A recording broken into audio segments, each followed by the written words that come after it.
ایک be be مسئلہ پوچھنے آئی، بڑا پریشان کر گئی۔ لوگوں نے کہا حضور بی بی، فرمانے لگے میں نے گھر کے اندر جگہ بنائی ہوئی تھی، ایک پردہ لٹکتا تھا، اس طرف میں بیٹھتا تھا، اس طرف اگر کوئی عورت مسئلہ پوچھنے آتی تو پردے کے اس پار بیٹھ کے وہ بات کرتی۔ تو میرے بیٹے نے مجھے آ کے بتایا کہ ایک بوڑھی عورت آئی ہے باہر مسئلہ پوچھنے، توجہ کرنا ذرا بات پر۔ فرماتے پردے کے پیچھے بٹھایا، میں بھی بیٹھ گیا تو بی بی آئی اور جچے تلے لفظوں میں فٹافٹ اس نے بات شروع کر دی۔ امام صاحب فرماتے بوڑھی تھی پر اس نے بات چھیڑی پردے کے پیچھے بیٹھ کے، تو بڑے جچے تلے دو تین جملوں میں کہنے لگی امام صاحب مسئلہ پوچھنا ہے۔ فرمایا پوچھو۔ کہتے میں بڑا تیار تھا اور میں اللہ نے بڑا علم سے انہیں نوازا تھا، کہتے میں پریشان کبھی نہیں ہوا تھا، لیکن یہ بی بی پریشان کر گئی۔ فرماتے ہیں میں نے کہا بی بی پوچھو۔ کہنے لگی حضور میں محنت کی کمائی سے روٹی کھاتی ہوں، چرخہ رکھا ہوا ہے، سوت کاٹ کے اس کی کمائی کھاتی ہوں، سارا دن مزدوری کرتی ہوں، کبھی کبھی کام رہ جاتا ہے تو 14ویں کے چاند کی روشنی میں چھت پہ بیٹھ جاتی ہوں تو چرخہ کاٹتی ہوں۔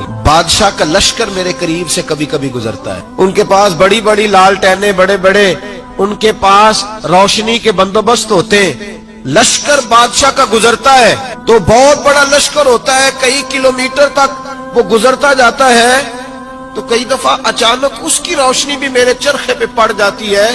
مسئلہ یہ پوچھنا ہے کہ اس روشنی میں جو میں سود کاٹتی ہوں اس کی کمائی میرے لیے حلال ہے کہ حرام ہے؟